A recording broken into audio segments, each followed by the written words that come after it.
From the heart of the jungle comes a savage cry of victory. This is Tarzan, Lord of the Jungle.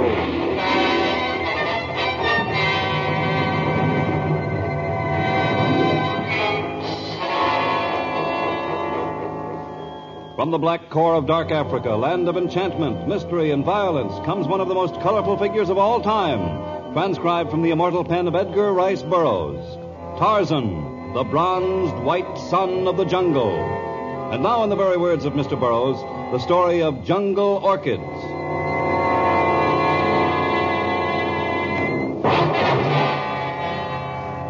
Everything about Edwina Clark formed a strange contradiction. Her name and her fair skin proclaimed her to be English, and yet she had the almond eyes and the high cheekbones of the Orient. Her face had a classic beauty, unlined and extremely youthful, but her hair was silver gray, and her serene manner, her apparent gentleness, was perhaps the strangest contradiction of all, when one took into consideration the great bullwhip which seldom left her hand. Edwina's shop, like the others in the flower bazaar of Beccarata, consisted of crude stalls, but behind hers was a magnificent modern greenhouse in which she spent most of her waking hours. My poor, sweet darling. You look so ill. You speak to me, Moana? I spoke to this poor ailing orchid plant. My heart weeps to see it die. It most beautiful orchid, but was half dead when native bring from jungle. I know. Have you ever seen anything so incredibly lovely, Uga? Uga, take to other side of greenhouse where it get more light. No, I don't want you to touch it. Put it back. You clumsy, stupid fool. You've dropped my lovely orchid. You've killed it. No, Moana. No use whip. Please, Moana. No. No. No.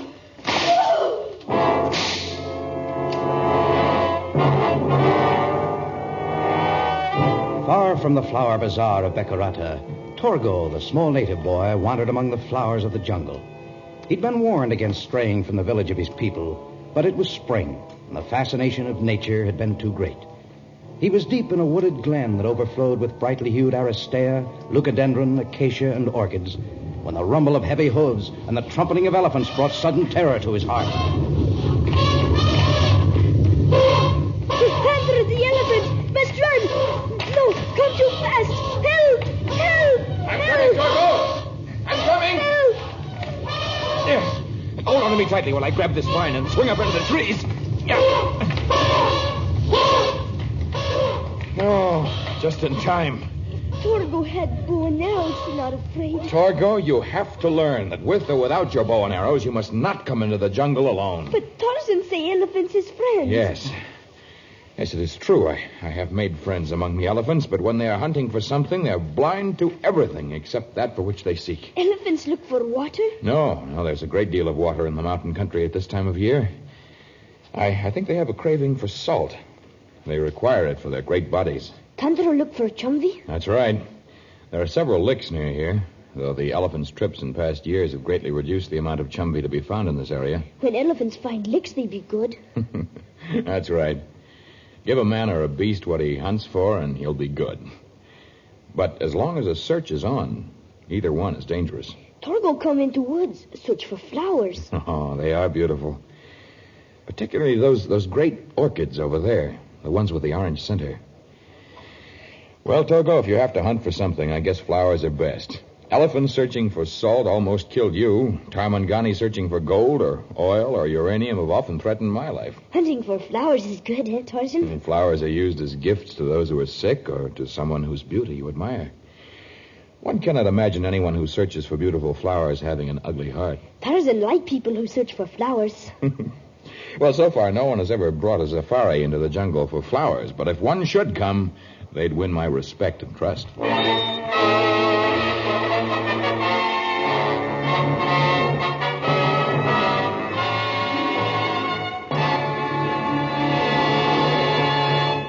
We'll return to our story of jungle orchids in just a moment.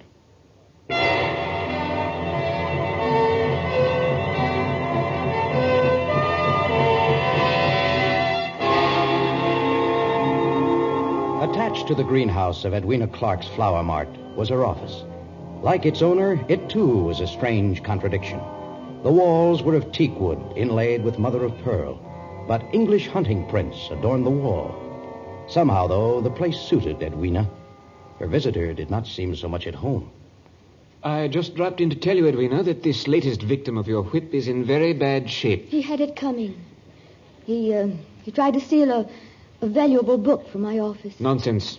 I've known Uga for years. Wouldn't touch anything that doesn't belong to him. He probably bruised a leaf of one of your precious plants. Yes, that's true, Bertie, but don't be hard on me. You know what I'm like when someone injures a flower. It's as though I saw someone torturing a child. I want to kill them. You're lucky you haven't killed someone already. You'll be in a bad way if Uga decides to go to the elephant about this. Oh, for heaven's sake, you know Uga's word would never be taken against mine in a court. No, a native hasn't much chance. Well, I thought you should know about the boy's condition. I've got to buzz off now. Now, don't be angry with me, Bertie. Stay long enough to drink a gin and tonic and smoke a hookah. Honestly, Edwina, I sometimes think you make a fetish of strange combinations. Gin and tonic and a hookah.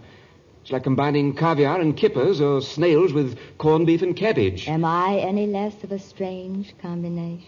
You're not the only product of a roving Englishman and a harem beauty. And we're all unhappy. We belong to neither one group nor the other. I thought you were happy. In Africa. Well, why do you stay here? Because it's the one place where your ancestry or your past isn't questioned. And, of course, I have my orchids. Ah, yes, the orchids. Well, I think I'll forego the drink, Edwina. But while I'm here, you might tell me about that new species, the huge orchid with the orange center. I don't know its name. It has no name. It's completely unknown. A black brought the plant from the jungle, and then he disappeared. But now that lone plant I had is dead. Ah, too bad. If you could have supplied me with orchids of that variety, we could have made a fortune in foreign markets. I've never seen an orchid of such beauty or size. How much could I make if I were able to supply you with orchids like that? Oh, the field's limitless, Edwina. Millions, maybe. Millions? With that amount of money, I could go anywhere. Edwina Clark would be accepted. Beauty's not enough. My mother found that out. Now, Edwina, there's no use getting off on that tack again. After I all... could live in Paris, London, any place. The beautiful, wealthy Edwina Clark, discoverer of the rare and costly Edwina orchid. Edwina, there's no use making dreams about a species you probably couldn't find even if you went into the jungle, and which you wouldn't have a chance of bringing back to civilization in proper condition to sell. I'll find them. I'll bring them back. And I'll make that fortune. Nothing will stop me.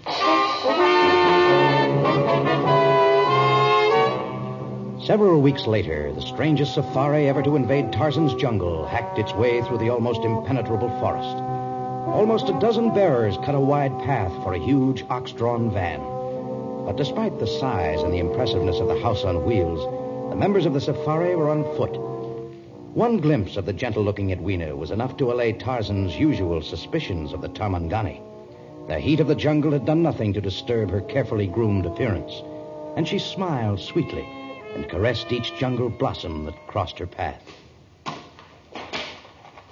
You seem to like flowers. What? Oh, you scared me half to death. I'm sorry. I purposely made a little noise as I jumped from the tree. I guess the sound of the chopping... You must be Tarzan. Yes, I am. How do you know of me? It's a strange story, but my name is Edwina Clark. I have a stall in the flower bazaar in Decorata. I have been to Decorata, but we did not meet. Had I encountered anyone as beautiful as you, I would not have forgotten. Thank you. No, we did not meet. But recently a native came from the jungle with a rare orchid plant. He said that Tarzan had suggested its sale as a means of raising money. Oh, yes, that was Anduta. I was helping him make enough to buy 6 head of cattle, and the price of the bride he desired. So you are the one who purchased the great orchid with the orange heart. I paid him for it, and then I started to ask questions. About me? About the orchid. But as soon as the money was in his hands, he disappeared into the jungle. I've come a long way to find orchids like that one. So far, I've had no luck. I can lead you to them. What a wonderful coincidence. Meeting you. The coincidence does not stop there. It was scarcely a moon ago that I told Torgo, he's a small native boy who was my friend, that if a miracle came to pass and a hunter came to search for flowers, I would lend every assistance. How wonderful of you. The fact that the one I am to help is both beautiful and gentle makes the task a most pleasant one.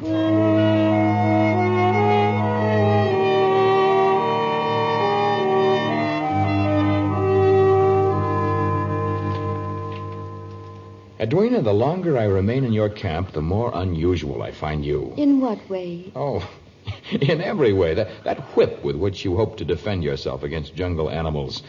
Coming here with only native bearers and a scarry, and this fantastic van with doors built like a vault and no sleeping accommodations. Come here.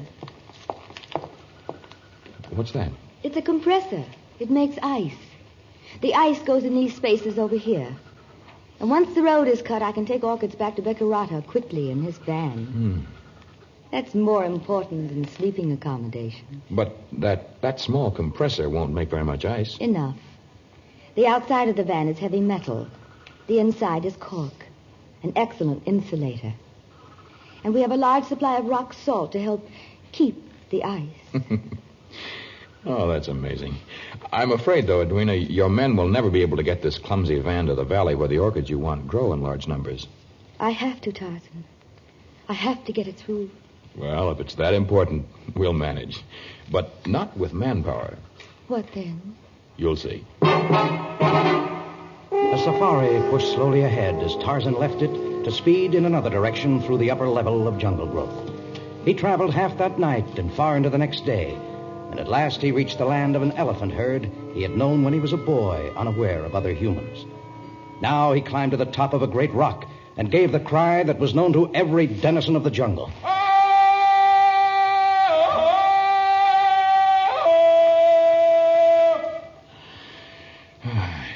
Catch a slight scent of the elephant, yet they do not come. Perhaps they've forgotten me.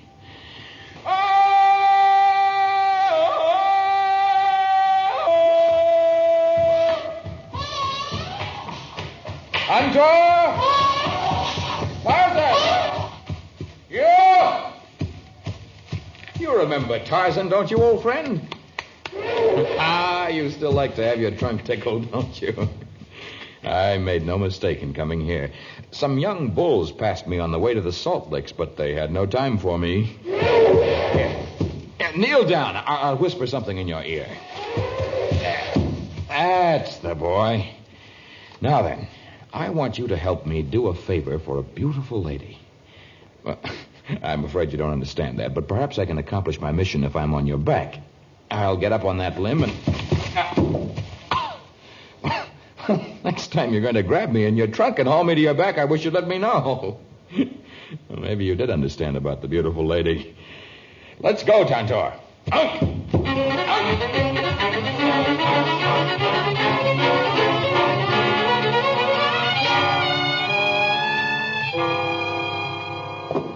Manupara, why have we stopped? Men stop chopping. Talk to small native boy who comes. Well, please ask him to keep the safari moving. We can't be sure Tarzan will come back with help. Small boy look for Tarzan. I'll talk to the boy. You tell the men to go ahead with their chopping. Nadio. Anza machi. Menda upesi moana. Dogo toto. Nadio, headmen tell me come to you, Nawana.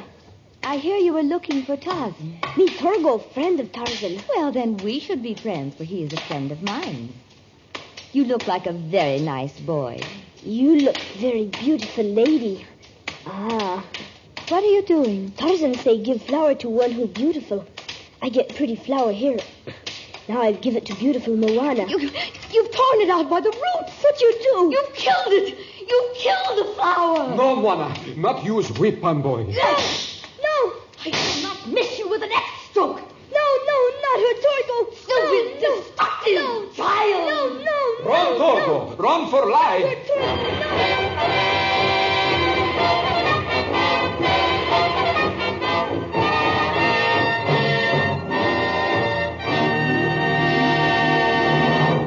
We'll be back in just a moment with the exciting conclusion of Jungle Orchids.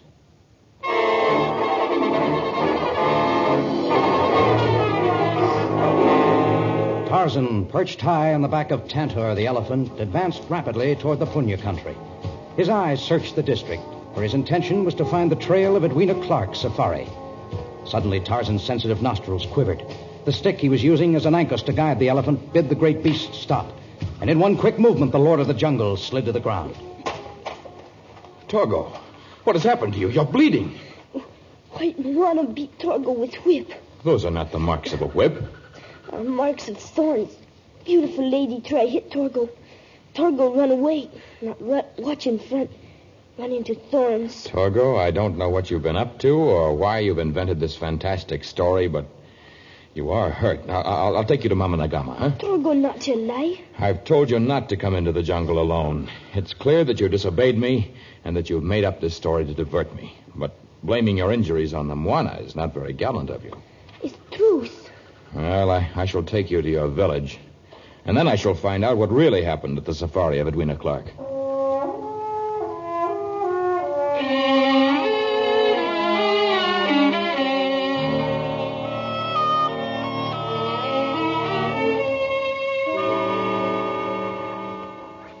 You are Manyapara, headman of safari?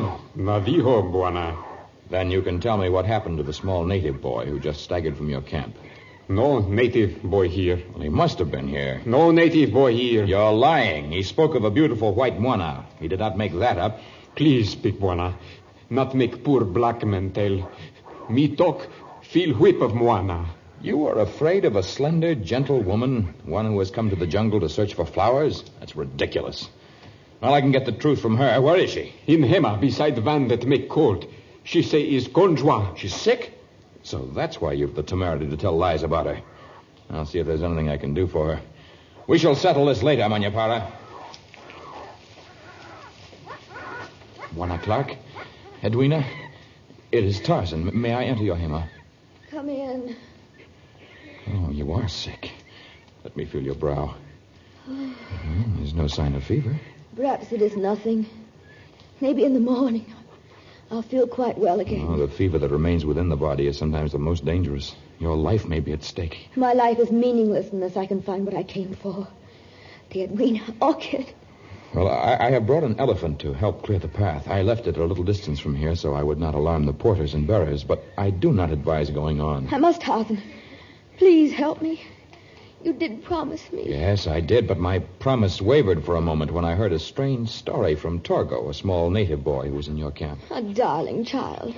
I tried to get him to remain with the safari, but he became shy and ran off. He says you attempted to strike him with your whip. Oh. You are in pain? Oh, my heart. Oh, you should return to Bekurata, where there are doctors, but... Well, if you will not, Tantor and I will help you bring the great van to the valley where the orchid grows. Dawn found the safari drawing close to the fertile valley where the rare orchids grew in great abundance. Tantor the elephant plunged ahead, cutting a wide path through which the van and its precious ice-making machine moved easily. Near Tantor, guiding him, walked Tarzan, and beside the Lord of the Jungle walked a miraculously recovered Edwina. Vas, Tantor. Close your eyes, Edwina. What? Close your eyes and take my hand. All right. There. When we round this great rock, you will be in the valley of the Edwina orchids. Now, open your eyes, Edwina. My orchids! A whole valley of my orchids. Oh, Tarzan, is a dream of a lifetime come true. Oh, it gives me great happiness. Vas, Tantor! Stop, I told you! Look! That great clumsy beast has stepped on one of my orchids. Oh, there are many of them, sure. Edwina, what are you doing? I'll show that ungainly, stupid animal what... No, don't use your whip on Tantor. Well, what are you... I want to strike Tantor! Edwina, give me that whip. No, Tantor. Down. No, Tantor. Oh, she made a mistake, Tantor. Good boy. Gentle now, quiet. There, now stay here. Don't move. I'm sorry. I saw him crush one of my orchids, and I guess I lost my head. You are lucky you did not strike him. He would have killed you. Even now you may be in danger at any moment. I'm sure he sensed your intention, and an elephant is famous for its memory. I didn't know what I was doing. Now I believe Torgo's story and the fright of your bearers and the Manyapara of the safari. Where are the bearers and the headman gone? They fled. They saw you about to strike Tantor, and they feared that he would kill everyone within sight. I doubt that they will return. And I suppose you will leave me now, too. I shall keep my promise. The van is now filled with ice? Yes, it's like the North Pole inside it. I shall help you gather the orchids and carry them into the van. And then Tantor and I will take the van and you as far as the Punya country. There you may be able to engage new porters to accompany you to Bekurata. But I warn you, do not attempt to use that whip again. Edwina Clark was still beautiful, but for Tarzan she had lost all beauty because of the cruelty he had found in her. However, he had made a promise, and as the day wore on, he worked hard, gathering orchids in his great hands and carrying them within the house on wheels. It's like the mountaintops in there. The ice is keeping better than I thought it would. The rock salt helps. I'm closing in tightly each time. Did you slide the bar? Yes, I slid the bar. It isn't strange that the ice remains firm. Even Tantor couldn't escape from that box. Well, another few loads and the van will be filled. I guess I'll go to the other side of the clearing. There's some here, right by the big rock. All right, I'll help you pick these, and then if we haven't enough, I'll get those on the other side.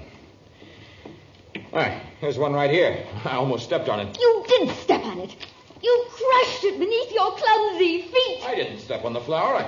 I might have crushed a leaf, but... Edwina! You're like all the rest. You don't love flowers. Put that whip down! I told you if you had... Then. I think this whip has bitten into the flesh of enough victims of your insanity.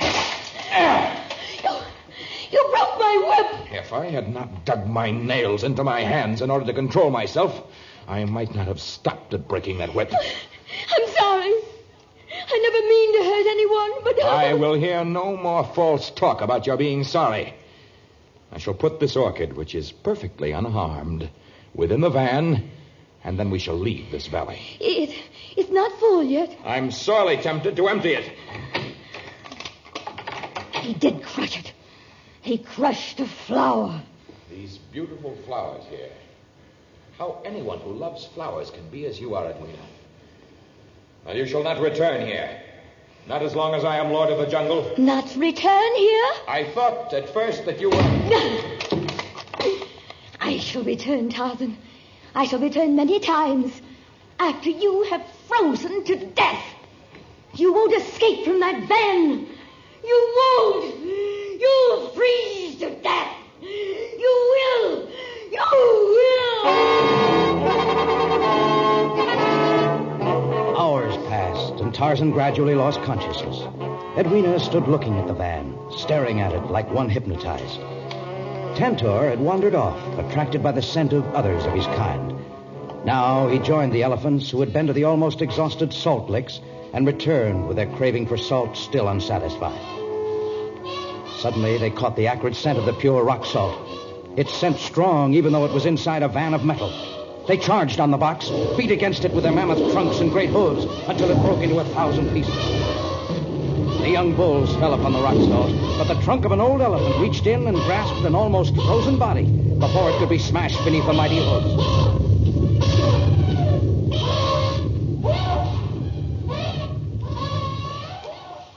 Tarzan awoke later, his body warmed by the equatorial sun. Edwina? Over here. Dying. What happened? The van. You... Elephants. They crushed the van. And me. Saved you. You know there is little I can do for you now. Only one thing. Bury me there at the entrance to the valley. And place in my hand one perfect orchid. An Edwina orchid.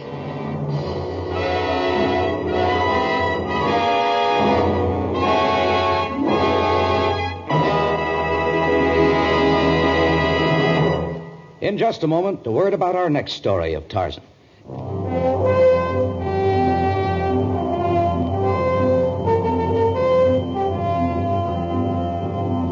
The Cassania Railway is a puny affair compared to the great railroads of civilized countries, It runs on narrow-gauge tracks, its engines are antiquated, and it passes through no great cities as it winds north from Africa's Gold Coast. But it carries millions of dollars of gold bullion, a temptation to those who dream of wealth and are willing to brave the terrors of the jungle in order to achieve it. Tarzan, a transcribed creation of the famous Edgar Rice Burroughs, is produced by Walter White, Jr., prepared for radio by Bud Lesser, with original music by Albert Glasser. This is a Commodore production.